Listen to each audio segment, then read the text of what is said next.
الحمد لله رب العالمين والصلاة والسلام على سيد المرسلين وعلى آله وصحبه أجمعين. أما بعد، قال الله عز وجل في القرآن المجيد والفرقان الحميد: أعوذ بالله من الشيطان الرجيم. بسم الله الرحمن الرحيم. كل نفس ذائقة الموت وَنَبْلُوكُمْ بِالشَّرِّ وَالْخَيْرِ فِتْنَةً وَإِلَيْنَا تُرْجَعُونَ. صدق اللہ العظیم. اللہ رب العزت کا ارشاد ہے کہ ہر فرد پہ، ہر متنفس پہ موت کا مزہ چکھنا لازم ہے، ضروری ہے، واجب ہے، اور ہم تمہیں آزماتے رہیں گے شر اور خیر کے ساتھ اس دنیا کی زندگی کے اندر، اور پھر ہماری ہی طرف تم سب لوٹائے جاؤ گے. یعنی دنیا میں آنے کے بعد سلسلہ زندگی کا نہ رکا ہے، نہ رکے گا، نہ کوئی روک سکتا ہے، بلکہ ایک فانی زندگی کے بعد ایک لافانی اور جاویدانی زندگی کی طرف گامزن ہونا ہے. اللہ تبارک و تعالیٰ کا یہ نظام ہے، اور اس نظام کے تحت ازل سے لے کر کے ابد تک مخلوقات کے ساتھ اللہ کا یہ معاملہ اس زمانے تک جب تک اللہ رب العزت کی مرضی شامل حال ہے، اس دار فانی سے کوچ کا سلسلہ جاری رہے گا. ازل سے ہی یہ قدرت نے اجل کو کام سونپا ہے، ازل سے ہی یہ قدرت نے اجل کو کام سونپا ہے، چمن سے پھول چننا اور ویرانے میں رکھ دینا. یہ سلسلہ جاری ہے. موت کے دست تصرف نے نہ کسی نبی کو چھوڑا ہے، نہ کسی ولی کو، نہ کسی کاتب سما کو، نہ کسی سیاستداں کو، نہ کسی چودھری اور زمیندار کو، نہ کسی اہل فن اور ماہرین فن کو. ہر ایک کے ساتھ اس کا معاملہ یکساں رہا ہے کہ جب وقت پورا ہوا تو اس نے آواز دی اور موت لے کر چلتی رہی. آج ہمارے درمیان سے سینئر استاذ دارالعلوم ندوۃ العلماء کے، بلکہ ہم سب کے استاذ حضرت مولانا عبدالحفیظ صاحب ندوی رحمۃ اللہ علیہ، جنہیں اب کہا جاتا ہے، کل تک ہمارے درمیان تھے. آج وہ اللہ کے حضور میں پہنچ چکے ہیں.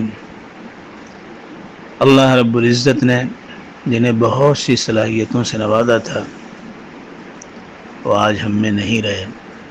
اللہ ان کی بال بال مغفرت فرمائے، کروٹ کروٹ جنت نصیب فرمائے، اور پسماندگان کو صبر جمیل اور استقامت کی دولت سے نوازے، اور خاندان میں محبت ویام اور حسن انسجام کی دولت سے سب کو مالا مال فرمائے. حضرت مولانا عبدالحفیظ صاحب ندوی صاحب علم، صاحب ورع اور تقوی شعار شخصیت کے مالک تھے. بڑے متحمل مزاج، دور اندیش، سلیم الطبع اور عقل سلیم سے کام لیتے تھے. اللہ رب العزت نے انہیں قلم کی روانی عطا فرمائی تھی، اور تحقیقی مضامین لکھتے تھے. انہوں نے کئی کتابیں تصنیف کی جو آج مرجع کی حیثیت رکھتی ہیں، جس میں ان کے تحقیق اور فن پر پوری گرفت کا پتہ چلتا ہے.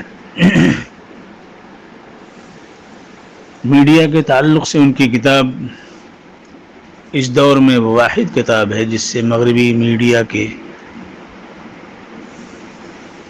پول کھلتی ہے اور اس کی تفصیلات سامنے آتی ہیں۔ حضرت مولانا عبدالحفیظ صاحب ندوی اپنے شیخ حضرت مولانا سید ابوالحسن علی حسنی ندوی رحمۃ اللہ علیہ سے برابر وابستہ رہے۔ پڑھنے کے زمانے ہی سے طبیعت میں صلاح تھی، لہذا ان کے خود والد محترم حضرت مولانا عبدالحفیظ صاحب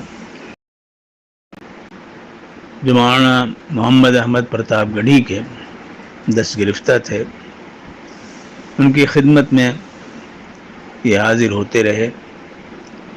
پورا خاندان علمی تھا، اس علمی خاندان میں انہوں نے آنکھ کھولی اور اس سے پورا فائدہ اٹھایا۔ دارالعلوم ندوۃ العلماء میں داخل ہوئے اور ابتدا تا انتہا یہیں پر تعلیم حاصل کی اور ہمیشہ حضرت مولانا علی میاں سے وابستہ رہے، ان کے مشورے پر عمل کرتے رہے۔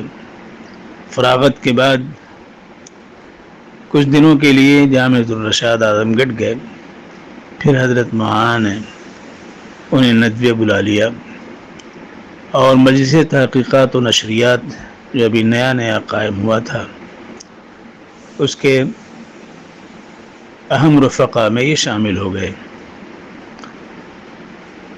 اور رفتہ رفتہ پھر اللہ رب العزت نے انہیں اس مقام تک پہنچایا کہ آج وہ حمید و کلیت اللغہ والآداب تھے، معہد العالی کے ذمہ دار تھے اور ندوۃ العلماء کی تاریخ مرتب فرما رہے تھے، جس کا خاصا حصہ وہ مکمل کر چکے تھے، اور توقع تھی کہ اس سال کے اختتام تک یہ کام مکمل ہو جائے گا، لیکن زندگی نے وفا نہیں کی۔ اللہ سے دعا ہے کہ اس کام کی تکمیل کے لیے نعم البدل صورت پیدا فرما دے۔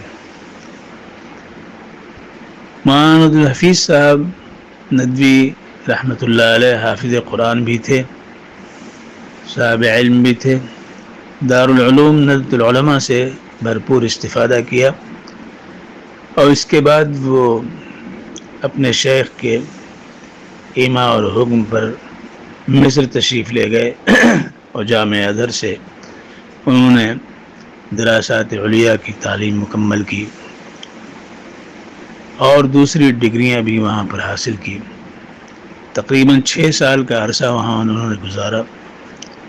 وہ چاہتے تو کسی بھی ملک کے اندر ان کو اچھی ملازمت مل سکتی تھی، سعودیہ ہو یا امارات کا کوئی ملک ہو، لیکن انہوں نے اپنے شیخ کے مشورے سے قلیل تنخواہ پہ دارالعلوم ندوۃ العلماء میں رہنا پسند کیا، اور سن 1983 سے آج سن 2021 تک مسلسل دارالعلوم ندوۃ العلماء کی ایک خادم کی حیثیت سے اس کی خدمت میں لگے رہے۔ کبھی اس زبان پر کوئی اف اور شکایت کا کلمہ ان کے نہیں آیا، بے انتہا متحمل تھے، مزاج کے مطابق اگر کوئی بات پیش آتی شکر بجا لاتے اور خلاف آنے پر صبر کرتے تھے۔ میں نے ان کے ساتھ سفر بھی بہت سے کیے۔ ایک دفعہ ہم نے سفر کیا جموں کا، وہاں سیرت کا جلسہ تھا، اور حضرت مولانا عبدالحفیظ صاحب ندوی کے ہمراہ یہ سفر ہوا تھا۔ پروگرام سے فارغ ہو کر ہم لوگ جب شام کو ٹرین تھی اس میں بیٹھے تو کچھ اشکے آئے، انہوں نے مولانا کو سامنے کر کے اس طرح ہجوم کیا گویا وہ اپنی سیٹ معلوم کرنا چاہتے ہیں، اور اسی اثناء میں ان کی اٹیچی جو اوپر رکھی ہوئی تھی اس کو انہوں نے اچک لیا، جس میں ان کی ساری چیزیں تھیں، پاسپورٹ تک تھا اور کیش رقم بھی تھی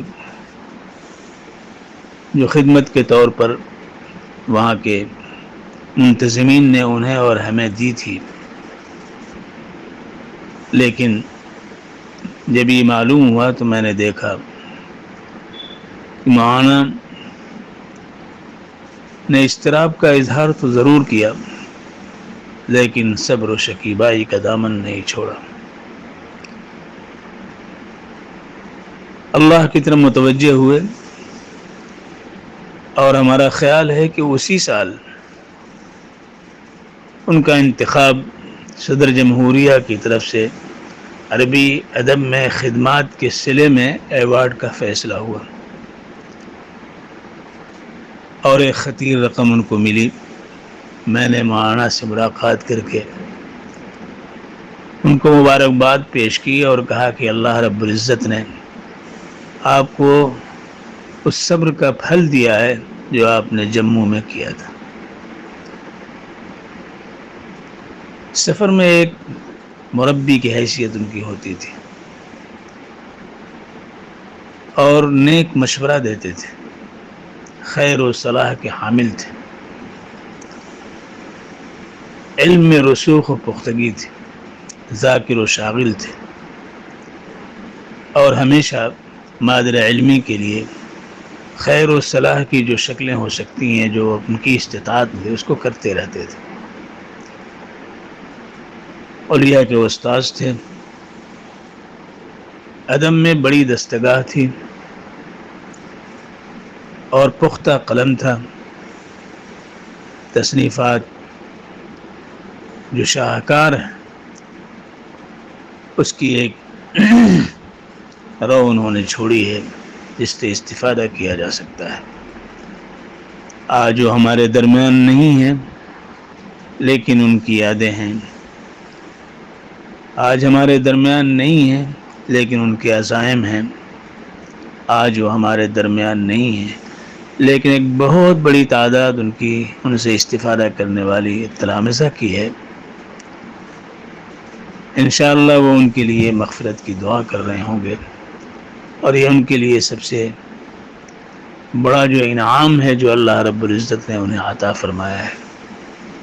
کبھی انہوں نے کسی کی دل آزاری نہیں کی، وہ دوسروں کے لیے تسکین کا سامان بنتے رہے۔ اللہ رب العزت انہیں جنت الفردوس عطا فرمائے اور ان کی قبر کو منور فرمائے، بال بال مغفرت فرمائے، کروٹ کروٹ جنت نصیب فرمائے۔ یہ تو دنیا کا نظام ہے، تسلی اس سے ہوتی ہے کہ انشاءاللہ آخرت میں ملاقات ہم سب سے ہوگی، اور اپنے جتنے بڑے دارالعلوم العلماء سے تعلق رکھنے والے اس وقت تقریباً 7 افراد جو چوٹی کے تھے، جن کا تعلق نظامت اور ارکان انتظامیہ اور اساتذہ سے تھا، ہمارے درمیان سے چلے گئے۔ اللہ کے حکم سے سب کچھ ہوتا ہے، ہم اس پہ راضی ہیں۔ اللہ نے جو لیا اور اللہ نے جو دیا وہ سب اللہ کا ہے، اور ہم اس کی طرف لوٹ کر جانے والے ہیں۔ اللہ تبارک و تعالی ہم سب کی طرف سے ہم سب کی دعائیں ان کے حق میں قبول فرمائے، اور ان کے پسماندگان کو صبر جمیل عطا فرمائے، خواہ ان کی بچیاں ہوں بچے ہوں۔ اللہ رب العزت ان کے لیے تسکین اور باہمی ہم آہنگی، محبت اور حسن انسجام کا سامان پیدا فرماتا رہے۔ اللہ رب العزت ہماری یہ دعا قبول فرمائے۔ السلام علیکم ورحمۃ اللہ وبرکاتہ۔